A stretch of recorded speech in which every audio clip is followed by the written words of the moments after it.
વલસાડના મુકુંદ ઓવરબ્રિજ પાસે બની હિટ એન્ડ રનની ઘટના। ક્રોસ કરી રહેલી બે મહિલાઓને કારના ચાલકે ઉડાવી દીધી। એક મહિલાનું સારવાર દરમિયાન મોત। 8 જુલાઈ સોમવારના રોજ 11:15 કલાકના અરસામાં બનેલી ઘટનાની મળતી માહિતી મુજબ વલસાડના મગોદ ગામના મંદિર વટ ફળિયામાં રહેતી લીલાબેન મંગુભાઈ હળપતિ ઘરકામ કરી પોતાનું અને પરિવારનું ગુજરાન ચલાવતા હતા। આજરોજ તેમના ઘરેથી નીકળી ઘરનું વીજળી બિલ ભરવા માટે ચણવઈ ખાતે ગયા હતા। વીજળી બિલ ભરી પરત તેઓ પોતાના કામ અર્થે જવા નીકળ્યા હતા। જે દરમિયાન વલસાડના મુકુંદ ઓવરબ્રિજ નજીક હાઈવે ક્રોસ કરતી વખતે એક કારના ચાલકે મહિલાને ટક્કર મારી હતી।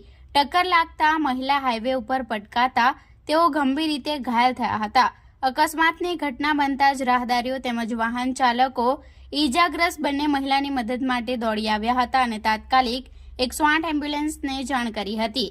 108ની ટીમ ઘટના સ્થળે પહોંચી ઈજાગ્રસ્ત મહિલાને સારવાર અર્થે વલસાડની સિવિલ હોસ્પિટલમાં ખસેડવામાં આવી હતી, જ્યાં તેમનું ટૂંકી સારવાર બાદ મોત થયું હતું। મહિલાના મોતની જાણ પરિવારજનોને થતા ગમગીની છવાઈ હતી।